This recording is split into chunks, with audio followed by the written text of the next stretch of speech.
नमस्कार, मेरा नाम मुकेश, आपका ऑनलाइन क्लास में स्वागत है। हमारी एनवायरनमेंट यानी पर्यावरण की क्लास है। इसको टेस्ट सीरीज बोलेंगे। सो मोस्ट इम्पोर्टेंट एमसीक्यू 15 क्वेश्चनों को आज करेंगे और विद एक्सप्लेनेशन के करेंगे। हर ऑप्शन का एक विस्तार से अपन चर्चा भी करते जाएंगे। और ये जो टॉपिक है ये सभी एग्जाम में लगभग पर्यावरण जितने भी टेट के इंडिया के अंदर होते हैं लेवल फर्स्ट, उनमें ये टेस्ट सीरीज आज की सभी टेस्ट टेट में उपयोगी है और सभी क्वेश्चनों सिलेबस से मैच करता हुआ टॉपिक है आज, ठीक है ना। और ये लगभग ब्रह्मांड से संबंधित, ग्रह सूर्य ग्रहण से संबंधित कुछ क्वेश्चन है, तो इससे संबंधित क्वेश्चन करेंगे। और मेरी अगर डिटेल में आपको टेस्ट सीरीज देखनी है तो मेरे यूट्यूब चैनल पर चले, वहाँ लगभग 200-300 के लगभग टेस्ट सीरीज पड़ी हुई है। पर्यावरण की बहुत सारी पर्यावरण की टेस्ट सीरीज मैं बना चुका हूँ, वहाँ से आप एक एक करके उन टेस्ट सीरीजों को देखते रहिएगा। और इसकी भी टेस्ट सीरीज जो मैं बना रहा हूँ, इसकी भी मेरी जो अभी रीट के लिए स्पेशल मैंने ये तैयार की हुई है। रीट 2021 26 सितंबर को इसके एग्जाम होने वाला है, उसको ध्यान में रखते हुए ये सीरीज बनाई गई है। तो देखो, और इस टेस्ट सीरीज ऐसी चलती रहेगी, ऐसा नहीं है क्लोज कर देंगे। जैसी तरह से मैं मैथ भी पढ़ाता हूँ अपने यूट्यूब चैनल पर, वहाँ बहुत डिटेल में बताता हूँ, बहुत डीपली जाता हूँ, तो बहुत स्लो स्लो चलती है। इस तरीके से अपनी ये टेस्ट सीरीज भी बहुत डीपली स्लो स्लो और आराम से चलती रहेगी। और लगभग 100 या 110 के लगभग ऊपर ये टेस्ट सीरीज अपनी रहेंगी। इसमें इन्वायरमेंट, आर्ट, कल्चर और राज्य व्यवस्था से क्वेश्चन रहेंगे। और इस टेस्ट सीरीज ऐसी चलती रहेगी, जैसे आज इन्वायरमेंट की है, कल राज्य व्यवस्था या आर्ट की हो जाएगी, फिर उसके बाद आर्ट की हो जाएगी। तो तीन मैंने ईवीएस पार्ट को 3 भागों में डिवाइड किया गया है। इन्वायरमेंट ये साइंस का भी पार्ट है आज, इसमें साइंस भी बोल सकते हैं। और जो कल में टेस्ट सीरीज होगी उसमें आर्ट और कल्चर और राज्य व्यवस्था, जिसमें सांसद संसद वगैरह आ जाती हैं, वो स्पेशल रीट के लिए रहेंगे। और ये इन्वायरमेंट का जो पार्ट्स है वो स्पेशल सभी एग्जाम और टेट लेवल फर्स्ट के लिए रहेगी टेस्ट सीरीज। तो देखो, सबसे पहले मैं जो क्वेश्चन बोर्ड पर दिखाने जा रहा हूँ, सूर्य ग्रहण कब होता है, आंसर दीजिएगा कमेंट बॉक्स में। 4 ऑप्शन दिए हुए हैं।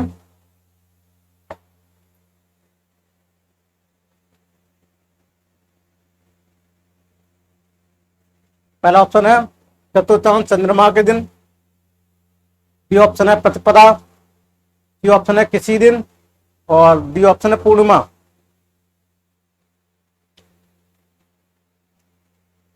आंसर दीजिएगा जल्दी।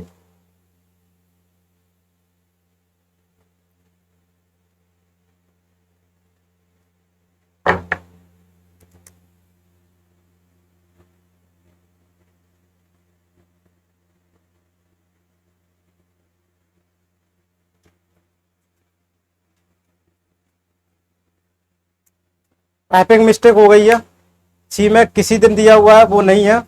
सी ऑप्शन क्या होना चाहिए, अमावस्या के दिन दिया हुआ है। तो टाइपिंग मिस्टेक होने के कारण देखो, चतुर्थांश चंद्रमा के दिन, प्रतिपदा किसी दिन, ये अंश, और पूर्णिमा को। तो देखो, सूर्य ग्रहण कब पड़ता है, सूर्य ग्रहण अमावस्या के दिन पड़ता है। सूर्य ग्रहण कब पड़ता है, अमावस्या के दिन। और ये कैसे पड़ता है,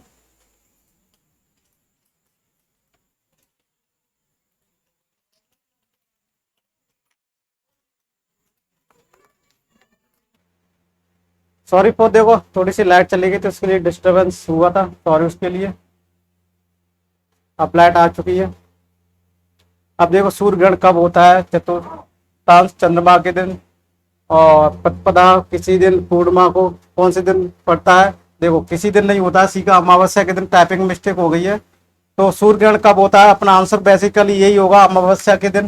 कौन सा होगा, अमावस्या के दिन सूर्य ग्रहण होता है। सूर्य ग्रहण कब होता है, अमावस्या के दिन होता है। और अमावस्या के दिन क्या होता है, सूर्य क्या होता है, सूर्य, चंद्रमा, पृथ्वी क्या होता है, एक सीध में होते हैं।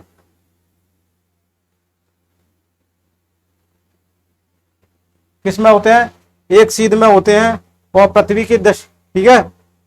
सूर्य ग्रहण में क्या होता है, सूर्य, चंद्रमा, पृथ्वी एक सीध में होते हैं। क्या होते हैं, एक सीध में होते हैं। और सूर्य ग्रहण की स्थिति में चंद्रमा क्या होते हैं, सूर्य, चंद्रमा और पृथ्वी एक सीध में होते हैं और पृथ्वी की दृष्टि सूर्य पर पड़ती है, जिसे सूर्य ढका हुआ होता है।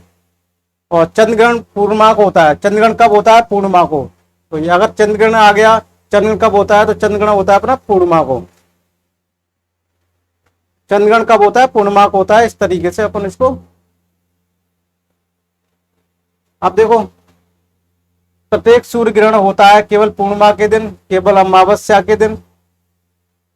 हाँ, अब ये दोनों उपरोक्त सभी, तो देखो मैं बता चुका। तो अमावस्या के दिन क्या होता है? सूर्य ग्रहण होता है, ठीक है। और पूर्णिमा के दिन क्या होता है? चंद्र ग्रहण होता है। तो केवल अमावस्या के दिन सूर्य ग्रहण होता है। सूर्य ग्रहण कब कब होता है? केवल अमावस्या के दिन होता है। केवल अमावस्या के दिन क्या होता है? सूर्य ग्रहण होता है।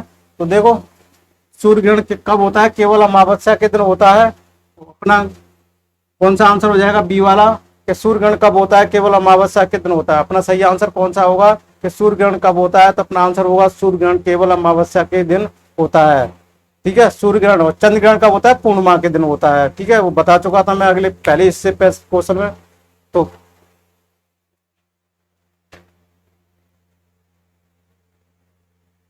अब देख अगला प्रश्न देख लें। सूर्य और पृथ्वी के बीच औसत दूरी कितनी है? सूर्य और पृथ्वी के बीच औसत दूरी कितनी है? सूर्य और पृथ्वी के बीच, सूर्य और पृथ्वी के बीच औसत दूरी कितनी है? 7 × 10⁵ किलोमीटर।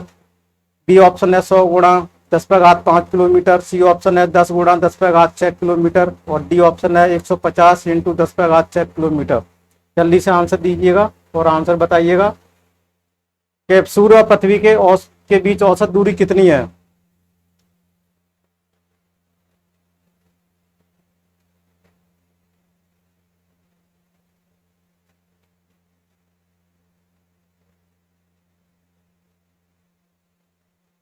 जल्दी से आंसर बताइएगा। 4 ऑप्शन दिए हुए हैं।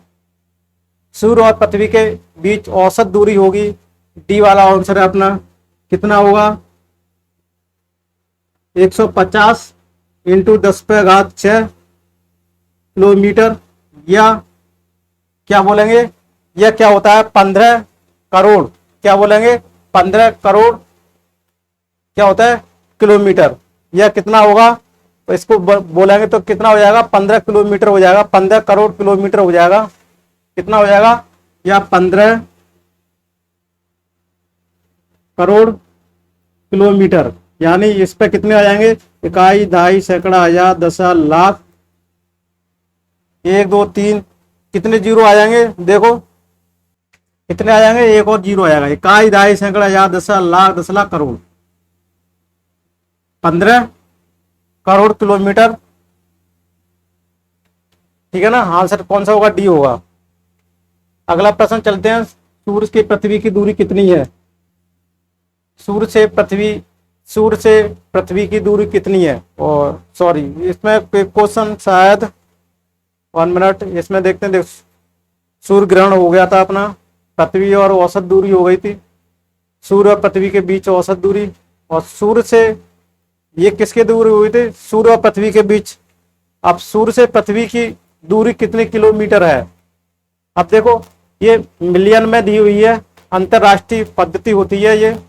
अंतरराष्ट्रीय पद्धति में इसको क्या कहेंगे? वो चीज आनी चाहिए। आप अंतरराष्ट्रीय इंटरनेशनल नंबर सिस्टम को आप पढ़ेंगे और मेरे यूट्यूब चैनल पर आप वहाँ से देख लेना। वहाँ से मैं बहुत डिटेल में एक क्लास वहाँ पर बनी हुई है और उसको कन्वर्जन भी बताया है, ठीक है। तो इस तरह मिलियन किलोमीटर कितना दिया हुआ है? 107.7 मिलियन किलोमीटर। बी ऑप्शन दिया 142.7 मिलियन किलोमीटर। सी ऑप्शन दिया 140.6 मिलियन किलोमीटर। और डी ऑप्शन दिया हुआ 149.6 मिलियन किलोमीटर। आंसर दीजिएगा जल्दी से, फास्ट।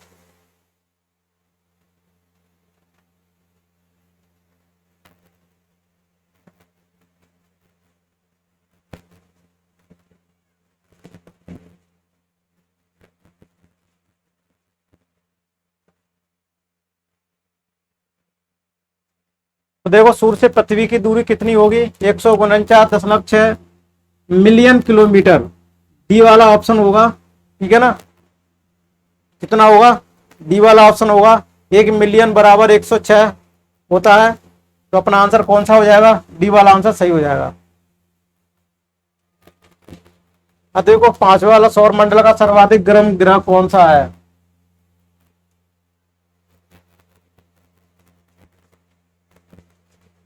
सौर मंडल का सर्वाधिक गर्म ग्रह कौन सा है, बुध, शुक्र, मंगल, पृथ्वी।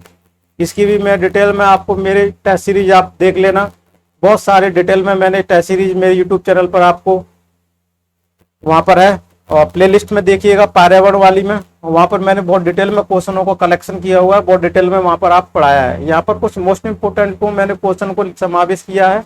अपनी फास्ट सीरीज टेस्ट सीरीज चलेगी, क्योंकि कुछ समय बचा हुआ है रीड का, 26 सितंबर 2021 को अनाउंसमेंट है, तो उसको ध्यान में रखते हुए मैंने ये टेस्ट सीरीज बनाई है। तो सौर मंडल का सर्वाधिक गर्म ग्रह कौन सा है, बुध, शुक्र, मंगल, पृथ्वी। आंसर दीजिएगा जल्दी।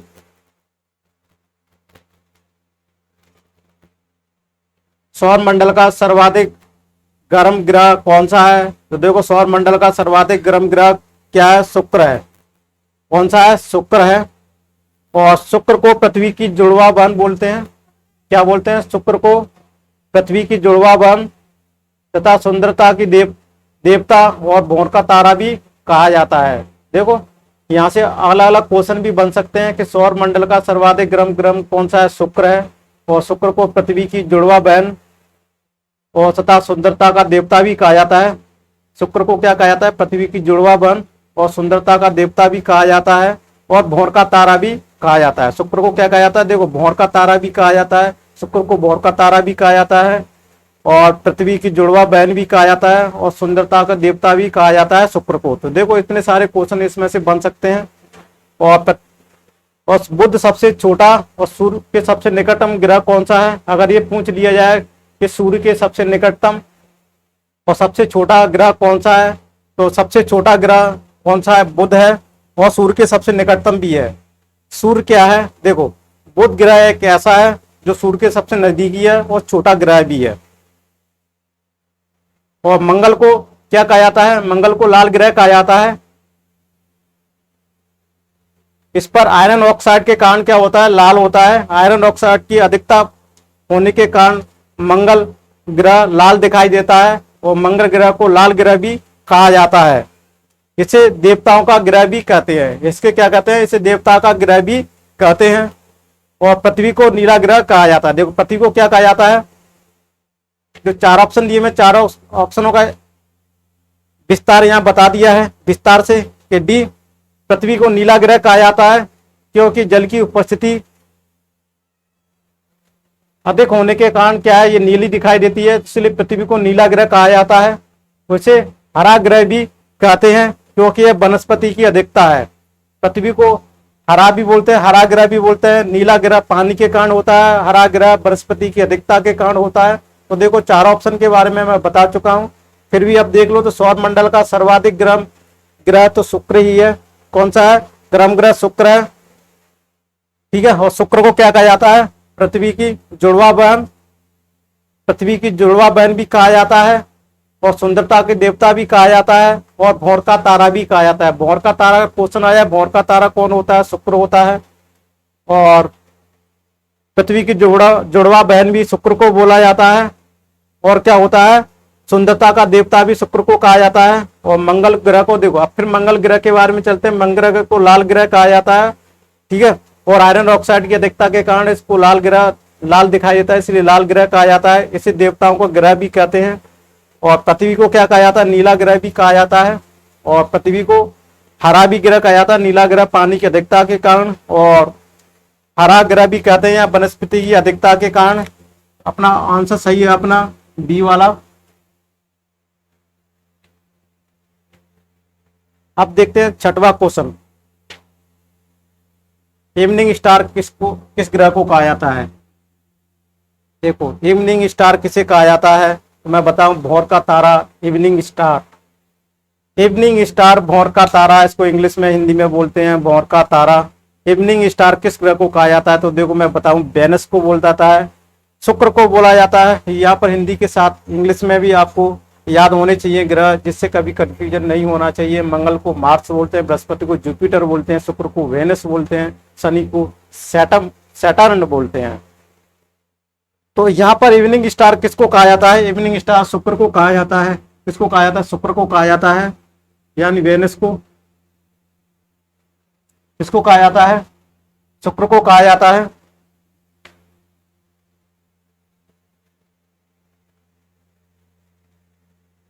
सांझ का तारा भी बोलते हैं इसको। क्या बोलते हैं?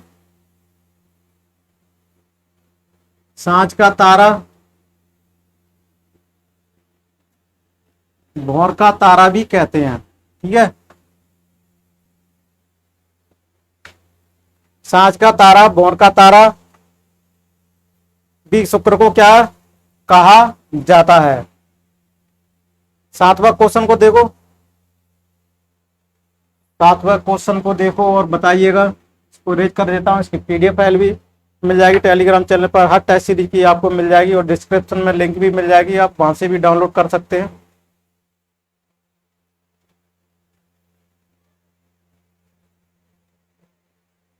क्वेश्चन नंबर 7 देखो, भूपट्टी में बहुतायत में पाया जाने वाला रासायनिक तत्व है। ये विज्ञान का, भूगोल का पाठ भी हो सकता है, विज्ञान का भी हो सकता है। भूपट्टी में बहुतायत में पाया जाने वाला रसायन तत्व है। भूपट्टी में सबसे ज्यादा पाया जाने वाला रसायन कौन सा? क्या ऑक्सीजन, एल्यूमिनियम, लोहा, सिलिकॉन? जल्दी से आंसर दीजिएगा।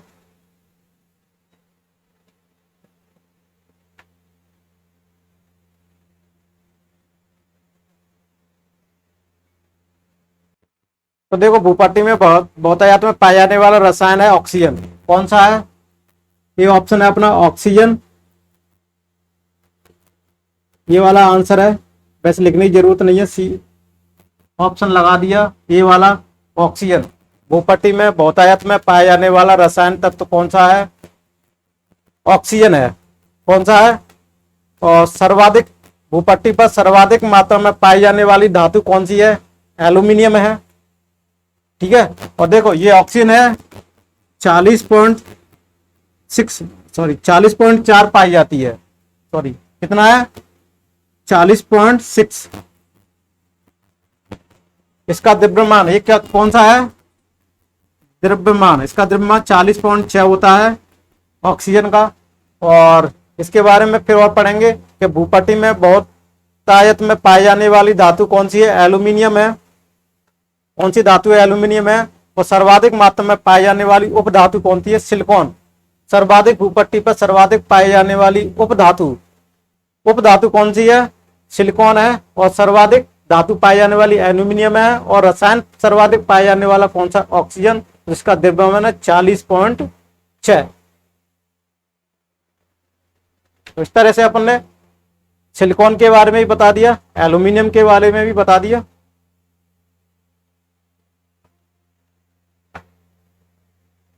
अब देखो अगला 1 मिनट, एक क्वेश्चन ज्यादा आगे जा रहा है। अपने परिक्रम पथ में पृथ्वी लगभग किस माध्य वेग से सूर्य का चक्कर लगाती है? ये आंसर दीजिएगा। 4 ऑप्शन दिए हुए हैं। 20 किलोमीटर पर सेकंड, 30 किलोमीटर पर सेकंड, 40 किलोमीटर पर सेकंड, 50 किलोमीटर पर सेकंड।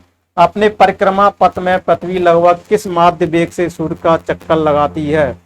अपने परिक्रमा पथ से पृथ्वी लगभग किस माध्य वेग से सूर्य का चक्कर लगाती है? 20 किलोमीटर पर सेकंड, 30 किलोमीटर पर सेकंड, 40 किलोमीटर पर सेकंड या 50 किलोमीटर पर सेकंड।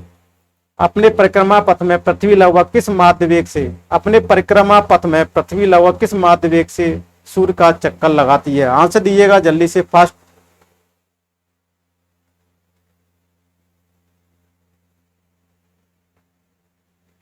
देखो, अपने परिक्रम पथ में पृथ्वी लगभग 30 किलोमीटर पर सेकंड के वेग से सूर्य क्या क्या लगाती है? चक्कर लगाती है। बी वाला आंसर अपना सही है।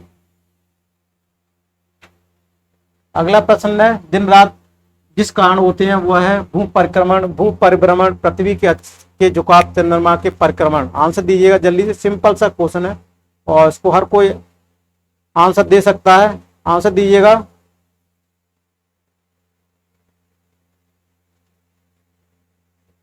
जल्दी से आंसर दीजिएगा कि दिन रात किस कारण होते हैं? भू परिक्रमण के कारण होते हैं या भू परिभ्रमण के कारण होते हैं और पृथ्वी के अक्ष के झुकाव के कारण होते हैं, चंद्रमा के परिक्रमण के कारण होते हैं?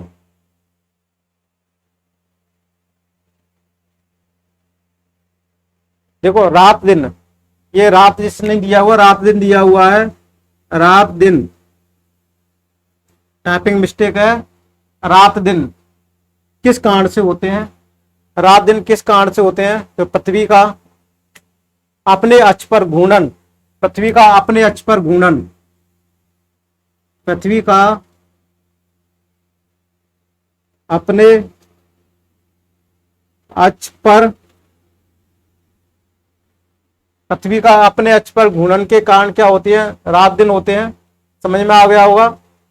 और भू परिक्रमण पृथ्वी का सूर्य के चारों ओर चक्कर कहलाता है। भू परिक्रमण क्या कहलाता है? पृथ्वी का सूर्य के चारों ओर चक्कर लगाना भू परिक्रमण कहलाता है। भू परिक्रमण क्या होता है? पृथ्वी की अपने अक्ष पर घूमने को क्या कहते हैं? भू परिभ्रमण बोलते हैं। और भू परिभ्रमण के कारण ही दिन रात का होना पाया जाता है। अपने कारण दिन रात जो होते हैं वो भू परिभ्रमण के कारण होते हैं, यानी कहेंगे पृथ्वी का अपने अक्ष पर घूमना, पृथ्वी का अपने अक्ष पर घूमना।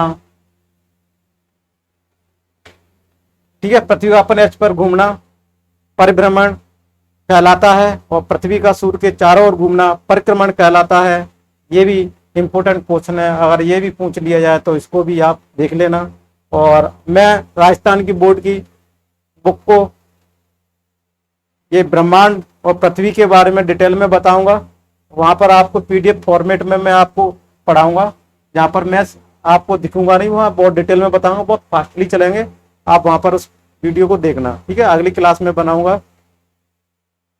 और तो इस तरीके से देखो, बृहस्पति ग्रह के चंद्रमाओं की खोज निम्न में किस एक वैज्ञानिक ने की थी? न्यूटन, गैलीलियो, केपलर और कोपरनिकस। कोपरनिकस देखो अच्छा क्वेश्चन है।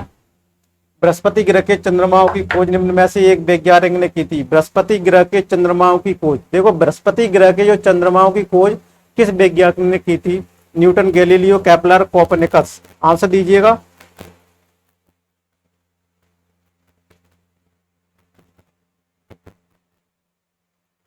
जल्दी से आंसर दीजिए कमेंट बॉक्स में। तो देखो बृहस्पति ग्रह के चंद्रमाओं की खोज किसने की? गैलीली ने की थी। किसने की थी? गैलीली ने की थी। किसमें की थी? सन 1610 में की थी। किसमें की थी? सन 1610 में की थी। ठीक है, तो बृहस्पति ग्रह के चंद्रमाओं की खोज किसने की? गैलीलियो ने की थी। किसने की थी? गैलीलियो। किसने की थी? गैलीलियो ने की थी। और कब की थी? 1610 में की थी। सन 1610 में की थी। समझ में आ गया होगा। और बृहस्पति ग्रह का अध्ययन करने वाला प्रथम उपग्रह, बृहस्पति ग्रह का अध्ययन करने वाला प्रथम उपग्रह कौन सा? वायेजर। वायेजर था कृत्रिम उपग्रह। वायेजर कौन सा कृत्रिम उपग्रह था जिसका बृहस्पति ग्रह का क्या किया गया था? अध्ययन किया गया था। ठीक है ना, वायेजर क्या था? एक कृत्रिम उपग्रह था जिसने पहली बार पृथ्वी ग्रह का क्या किया था? अध्ययन किया था।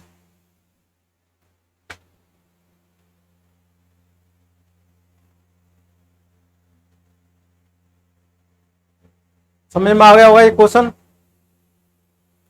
अगले क्वेश्चन की तरफ चलते हैं अपन। सबसे भारी ग्रह कौन सा है? सबसे भारी ग्रह कौन सा है? बृहस्पति, शुक्र, प्लूटो, शनि। 4 ऑप्शन दिए हुए हैं, आंसर बताइएगा। सबसे भारी ग्रह कौन सा है? सबसे भारी ग्रह कौन सा है? सबसे भारी ग्रह कौन सा है? बृहस्पति है, शुक्र है, प्लूटो है या शनि है?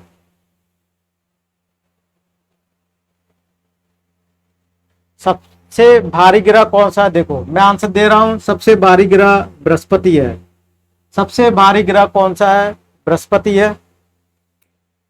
ठीक है, और बृहस्पति भार के अनुसार, अगर भार के अनुसार इनका किया जाए, भार के अनुसार इनका क्रम रखा जाए, भार के अनुसार इनका क्रम रखा जाए तो पहले बृहस्पति आएगी। बृहस्पति का भार क्या होगा? बड़ा होगा। फिर किसका होगा? शनि का होगा। फिर वरुण का होगा। किसका होगा? पहले बृहस्पति का होगा, फिर शनि का होगा, फिर वरुण का होगा, सॉरी वरुण का, अरुण का, और पृथ्वी का, और शुक्र मंगल बुध, शुक्र मंगल और बुध, इस तरह से चलेंगे। तो देखो सबसे पहला भार के अनुसार क्या दिया हुआ, सबसे पहला भार बृहस्पति का ज्यादा है, फिर उसके बाद शनि का नंबर आता है, फिर वरुण का आता है, फिर अरुण का आता है, फिर पृथ्वी का आता है, फिर शुक्र का आता है, फिर मंगल का आता है, फिर बुध का आता है। इस तरह से क्रम आता है। तीसरा क्रम भी अगर ऐसे भी पूछा जा सकता है, क्रम कौन सा है, तो भार के अनुसार शनि का कौन सा क्रम है, अगर ये क्वेश्चन पूछा जाए तो दूसरा क्रम है। और भार के अनुसार कौन सा अरुण वरुण का कौन सा क्रम है, तीसरा। इस तरह से भी क्वेश्चन को क्या है पूछा जा सकता है। और प्लूटो को बौना ग्रह कहा जाता है, प्लूटो को बौना ग्रह कहा जाता है। प्लूटो को क्या कहा जाता है, बौना ग्रह कहा जाता है। और 2005 में क्या किया था, 2005 में इसे श्रेणी से बाहर कर दिया गया था, श्रेणी से बाहर कर दिया गया था, यानी हटा दिया गया था। ठीक है, क्योंकि दूसरी कक्षा को काट रहा था। तो इसको 2005 में ग्रह की श्रेणी से क्या किया गया था, 2005 में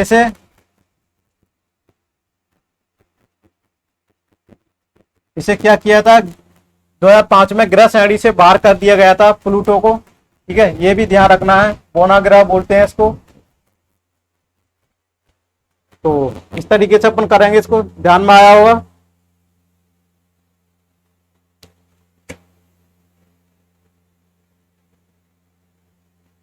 अगला प्रश्न है, देखो क्लास थोड़ी सी बड़ी जा रही है, आज आधे घंटे को होने वाली है, 27 मिनट से इसको पास कर लेते हैं कुछ क्वेश्चनों को। बृहस्पति का वलय होता है सिलिकॉन का बना हुआ, देखो इसको आंसर देखिए, अपन डिटेल में पढ़ रहे हैं इसलिए थोड़ी चॉइस सीरीज को ऑप्शनों को और भी क्लियर कराते जा रहे हैं, इसलिए थोड़ी सी लंबी आ रही है। और फास्ट चॉइस सीरीज देखनी है तो आप मेरे यूट्यूब चैनल पर देखिएगा, वहाँ मैंने एक्सप्लेनेशन नहीं किया हुआ, बेकार से डायरेक्ट आंसर बताता गया हूँ। बृहस्पति का वलय होता है सिलिकेटों का बना हुआ, अस्तित्व विहीन, बहुत घना एवं अपारदर्शक, उपरोक्त सभी बृहस्पति का वलय होता है। आंसर दीजिएगा, आंसर दीजिएगा जल्दी से पास। बृहस्पति का वलय होता है सिलिकेटों का बना हुआ होता है। कौन सा आंसर अपना, ये वाला, सिलिकेटों का बना हुआ होता है। किसका बना हुआ होता है, सिलिकेटों का बना हुआ होता है। अगला क्वेश्चन देखो, सी ऑफ ट्रांस क्वालिटी कहां पर है, चंद्रमा पृथ्वी मंगल बुध। सी ऑफ ट्रांस क्वालिटी कहां पर है, आंसर दीजिएगा चंद्रमा पृथ्वी मंगल बुध।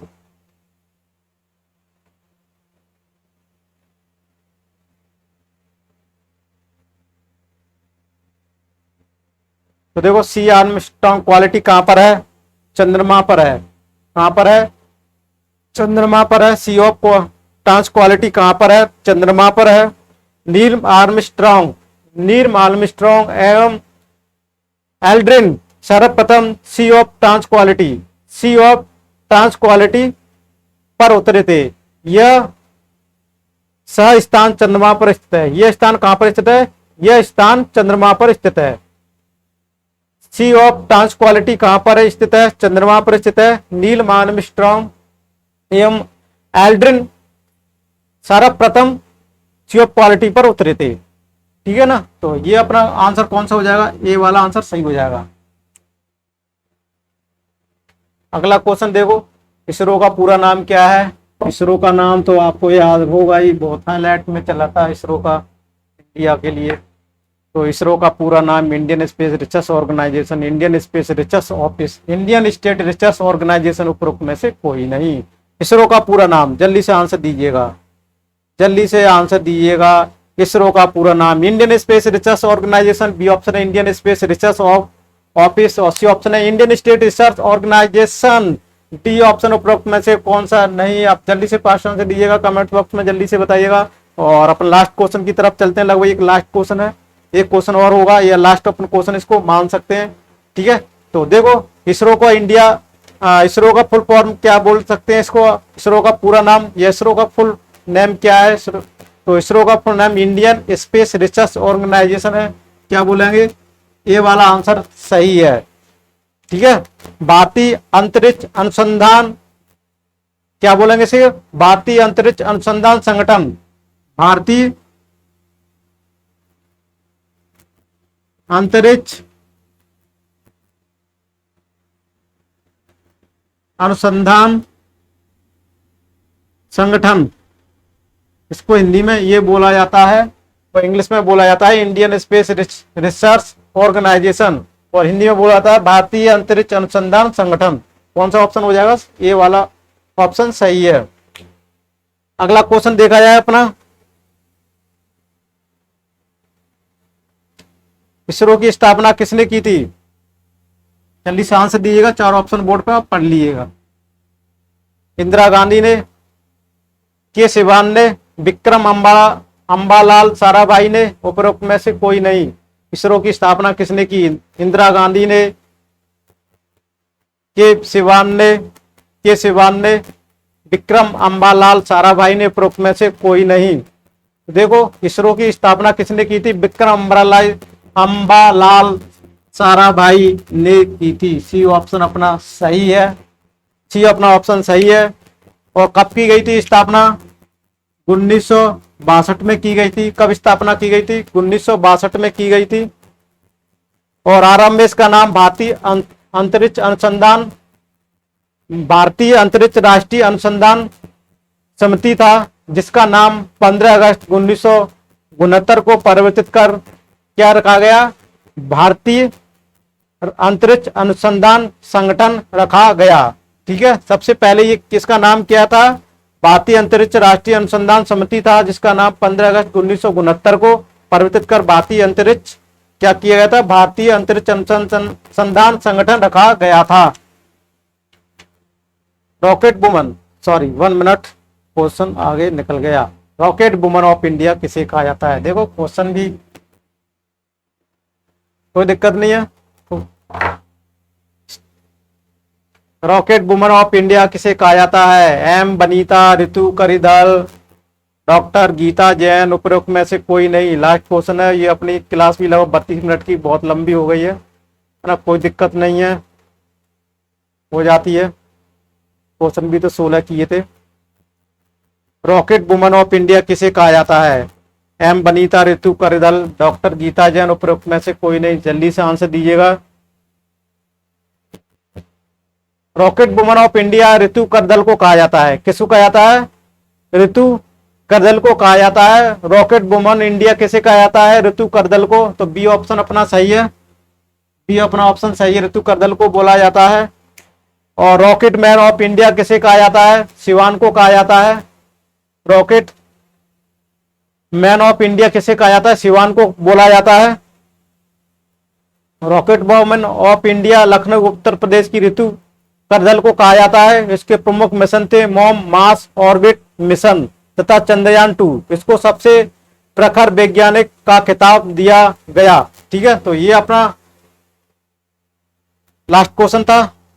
और ये आपको टेस्ट सीरीज कैसे लगी आप जल्दी से बताइएगा, कमेंट्स बॉक्स में कमेंट कीजिएगा और ज़्यादा ज़्यादा शेयर कीजिएगा। अगर आप मेरे फेसबुक पेज पर हैं तो उसको फॉलो और लाइक करना ना भूलेगा। और अगर आप मेरे ग्रुप पे हैं फेसबुक के तो उसको ज्वाइन कर लीजिएगा। अगर आप मेरे यूट्यूब चैनल पर नए हैं तो उसको सब्सक्राइब कर लीजिएगा, बेल आइकन को जरूर पुश कर लीजिएगा, जिससे आपको नोटिफिकेशन समय समय पर मिलता रहेगा। कोई भी क्लास मिस नहीं होगी, छूटेगी नहीं। जब भी कोई क्लास अपलोड करता हूँ तो आपको नोटिफिकेशन के थ्रू पता चल जाए कि ये क्लास लाइव चल रही है या अपलोड हो चुकी है। और अपने फ्रेंड सर्कल में भी इसको ज़्यादा ज़्यादा शेयर कीजिएगा, जिससे और भी इस क्लास को पता लग सके, जिससे और भी इस टेस्ट सीरीज का फायदा उठा सकें। Thank you for watching this video. मिलते हैं अगली टेस्ट सीरीज में।